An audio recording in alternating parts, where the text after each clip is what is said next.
Hello friends, welcome to स्टडीकर। मैं हूं आपका दोस्त प्रभाकर। 10 मिनट अमृत सीरीज में आज हम डिस्कस करने वाले हैं 2023 के महत्वपूर्ण पुरस्कार। ये टॉपिक आपके एग्जाम के पॉइंट ऑफ व्यू से बहुत इंपॉर्टेंट है, तो आप इसको लास्ट तक जरूर देखिएगा। अगर आप चैनल पर पहली बार आए हैं तो सब्सक्राइब कर लें, बेल आइकॉन भी दबा लें, जिससे आपको समय पर सबसे पहले नोटिफिकेशन मिल सकेगा। चलिए लेक्चर की शुरुआत करते हैं। देखते हैं पहला क्वेश्चन क्या है। तो यूरोपीय संघ के शीर्ष मानवाधिकार पुरस्कार से किसे सम्मानित किया गया है?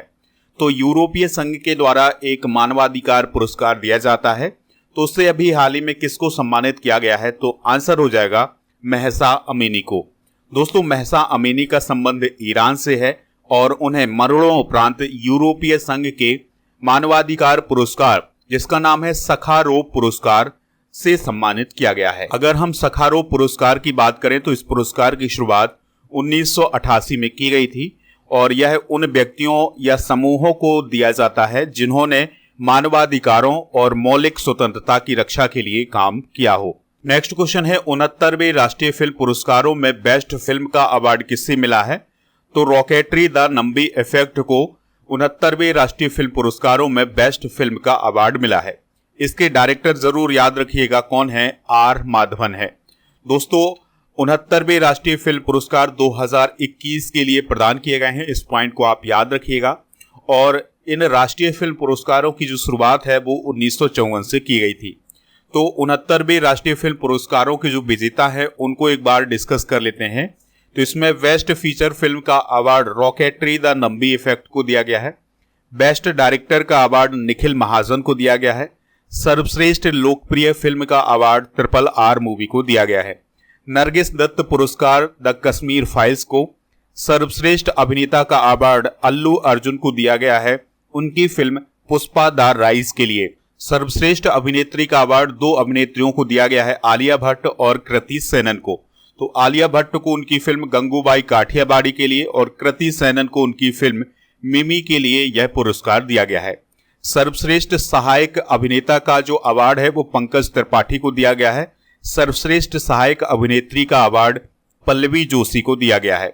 इसके अलावा सर्वश्रेष्ठ हिंदी फिल्म का अवार्ड सरदार ऊधम को दिया गया है और इंदिरा गांधी पुरस्कार मैपडियन को दिया गया है, जो कि विष्णु मोहन की फिल्म है। तो ये है 69वें राष्ट्रीय फिल्म पुरस्कारों के विनर। अगला क्वेश्चन है, मेडिसिन में 2023 का नोबेल पुरस्कार किसे मिला है? आंसर हो जाएगा कैटलिन कारिको और ड्रू बीशमैन को। तो इस क्वेश्चन का जो राइट आंसर हो जाएगा वो हो जाएगा ऑप्शन नंबर सी। तो दोस्तों, अभी हाल ही में कैटलिन कारिको और ड्रू बीशमैन को mRNA टेक्नोलॉजी के लिए मेडिसिन के नोबेल पुरस्कार से सम्मानित किया गया है। दोस्तों, कैटलिन कारिको हंगरी की थी और ड्रू बीशमैन अमेरिका के थे। अगला क्वेश्चन है, भौतिकी का नोबेल पुरस्कार 2023 किसे दिया गया है? आंसर हो जाएगा पियरे ऑगस्टिनी, फेरेंस क्राउसच और एन हुलियर। तो इन तीनों लोगों को भौतिकी का नोबेल पुरस्कार दिया गया है। तो इसका जो राइट आंसर हो जाएगा वो हो जाएगा ऑप्शन नंबर डी। तो भौतिकी में 2023 का नोबेल पुरस्कार पियरे ऑगस्टिनी, फेरेंस क्राउसच और एन हुलियर को दिया गया है और इलेक्ट्रॉन्स पर इनकी स्टडी के लिए यह पुरस्कार दिया गया है। साहित्य का नोबेल पुरस्कार जॉन फोसे को दिया गया है। उनका संबंध किस देश से है? आंसर हो जाएगा नॉर्वे। तो दोस्तों, साहित्य का नोबेल पुरस्कार किसे दिया गया है? जॉन फोसे को, और उनका संबंध किस देश से है? नॉर्वे से है। तो साहित्य का नोबेल पुरस्कार नॉर्वे के लेखक जॉन फोसे को दिया गया है और उनके द्वारा जो नाटक और कहानियां लिखी गई हैं उनमें उन लोगों की आवाज उठाई गई है जो अपनी बातों को कहने में सक्षम नहीं थे। तो इसके लिए उन्हें साहित्य का नोबेल पुरस्कार दिया गया है। अगला क्वेश्चन है, नोबेल शांति पुरस्कार 2023 किसे दिया गया है? आंसर हो जाएगा नरगिस मोहम्मदी को। तो ईरान की नरगिस मोहम्मदी को नोबेल शांति पुरस्कार 2023 से सम्मानित किया गया है। दोस्तों, नरगिस मोहम्मदी की बात करें तो वह एक पत्रकार हैं और एक्टिविस्ट भी हैं। नोबेल कमेटी के अनुसार नरगिस मोहम्मदी ने महिलाओं की आजादी और उनके हक के लिए आवाज उठाई है। अगला प्रश्न है, रसायन का नोबेल पुरस्कार 2023 किसे दिया गया है? तो आंसर हो जाएगा माउंगी बाबेंडी, लुइस ब्रुस और एलेक्सी एक्कीमोव। तो इन तीनों लोगों को रसायन का नोबेल पुरस्कार दिया गया है। तो इसका भी right answer option number D हो जाएगा। तो रसायन में 2023 का नोबेल पुरस्कार माउंगी बाबेंडी, लुइस ब्रुस और एलेक्सी एक्कीमोव को दिया गया है और ये तीनों अमेरिका मूल के केमिस्ट हैं।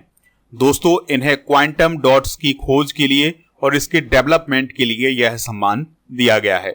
नेक्स्ट क्वेश्चन है, क्लाउडिया गोल्डन को इकोनॉमिक्स का नोबेल प्राइज दिया गया है, उनका संबंध किस देश से है? तो उनका संबंध अमेरिका से है। तो अमेरिका की क्लाउडिया गोल्डन को इकोनॉमिक्स का नोबेल प्राइज दिया गया है और उन्हें मार्केट में महिलाओं के कामकाज और उनके योगदान को बेहतर तरह से समझाने के लिए यह सम्मान दिया गया है। नेक्स्ट क्वेश्चन है, दादा साहब फाल्के अवार्ड 2021 किसे प्रदान किया गया है? आंसर हो जाएगा वहीदा रहमान को। तो भारत की प्रसिद्ध अभिनेत्री वहीदा रहमान को 2021 का दादा साहब फाल्के अवार्ड दिया गया है। अगर हम दादा साहब फाल्के अवार्ड की बात करें तो यह सिनेमा के क्षेत्र में भारत का सर्वोच्च पुरस्कार है और भारतीय सिनेमा में उत्कृष्ट योगदान के लिए यह पुरस्कार दिया जाता है।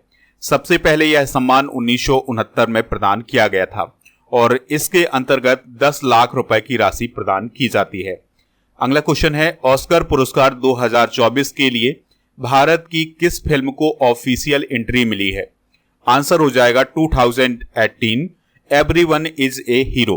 तो अभी हाल ही में फिल्म फेडरेशन ऑफ इंडिया ने घोषणा की है कि जो मलयालम फिल्म है 2018 एवरीवन इज ए हीरो, तो उसे 2024 में ऑस्कर अवार्ड के लिए ऑफिशियल एंट्री मिली है, यानी कि यह फिल्म ऑस्कर अवार्ड 2024 में भारत की तरफ से प्रतिनिधित्व करेगी। नेक्स्ट क्वेश्चन है, वोरलॉग फील्ड अवार्ड 2023 किसे दिया गया है?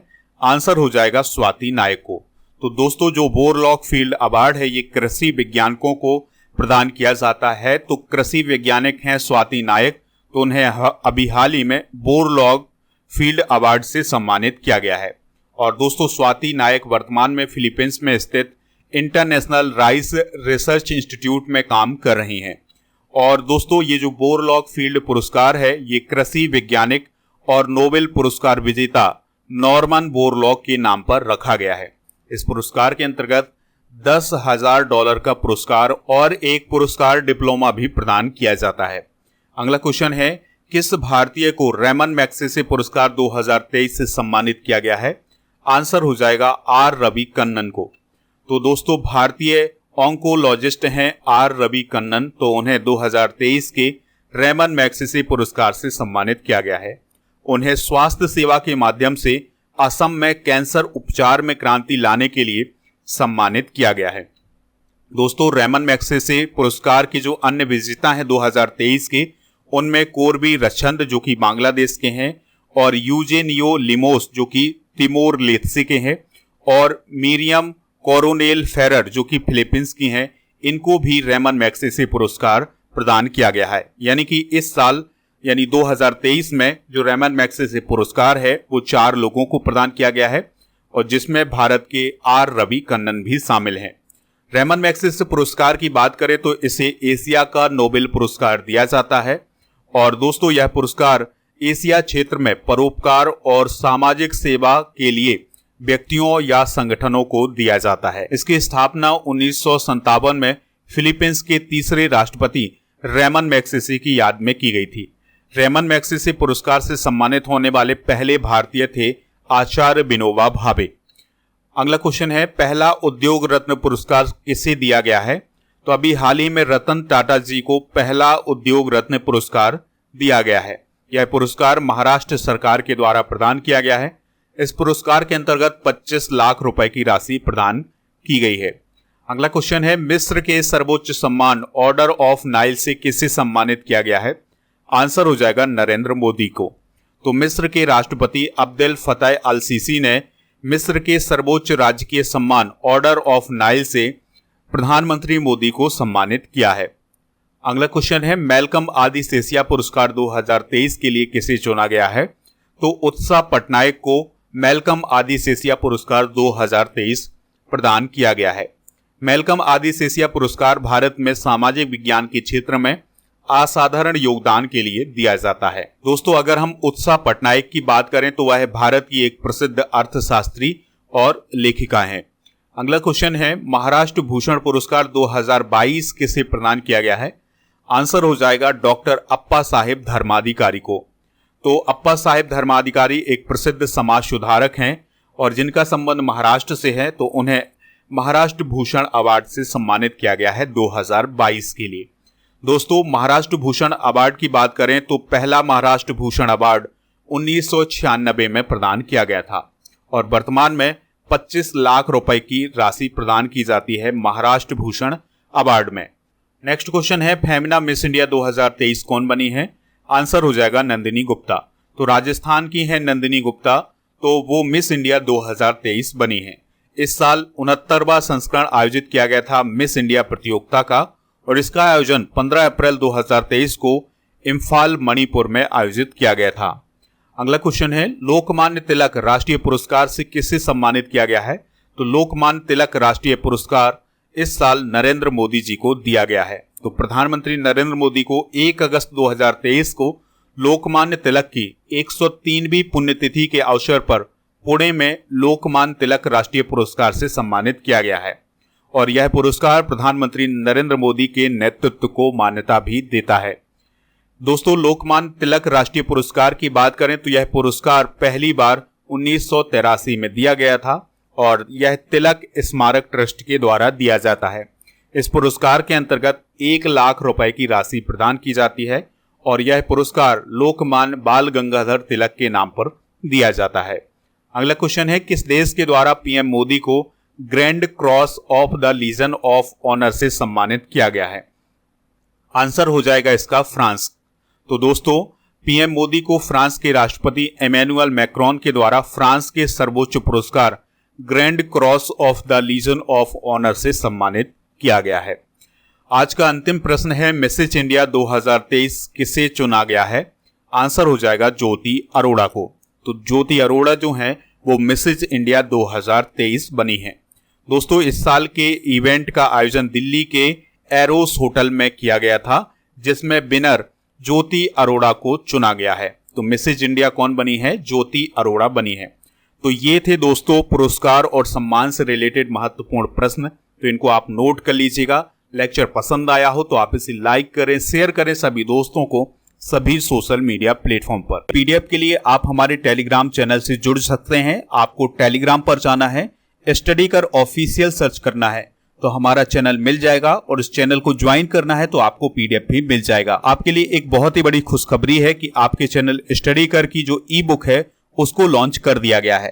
तो ये जो ई बुक है ये सितंबर माह की करंट अफेयर्स की ई बुक है। ये आपके एग्जाम की दृष्टि से बहुत ही इंपॉर्टेंट ई बुक होने वाली है क्योंकि इसमें हर उस टॉपिक को कवर किया गया है जो आपके एग्जाम की दृष्टि से बहुत ही महत्वपूर्ण था। सबसे स्पेशल बात ये की गई है कि इसके इंग्लिश वर्जन को भी लॉन्च किया गया है, तो अब इसका इंग्लिश वर्जन भी आपको उपलब्ध हो जाएगा। तो ये ई बुक मिलेगी हमारे ऐप पर, तो आप ऐप को इंस्टॉल कर लीजिएगा प्ले स्टोर से या फिर डिस्क्रिप्शन बॉक्स में इसका लिंक दिया गया है तो वहां से भी आप इंस्टॉल कर सकते हैं। जैसे ही आप इस ऐप को इंस्टॉल करेंगे, सारी जानकारी भरेंगे, उसके बाद आपको कुछ इस प्रकार का इंटरफेस दिखाई देगा। तो जब आप ई बुक वाले ऑप्शन पर जाएंगे तो आपको ई बुक मिल जाएगी। हमारे ऐप पर डेली क्विज और पीडीएफ, इसके अलावा टेस्ट सीरीज भी उपलब्ध है, तो आप इन सभी का भी फायदा उठा सकते हैं। और आपके लिए एक व्हाट्सएप चैनल बनाया गया है तो उसका लिंक डिस्क्रिप्शन बॉक्स में दिया गया है, वहां पर भी आप हमसे जुड़ सकते हैं।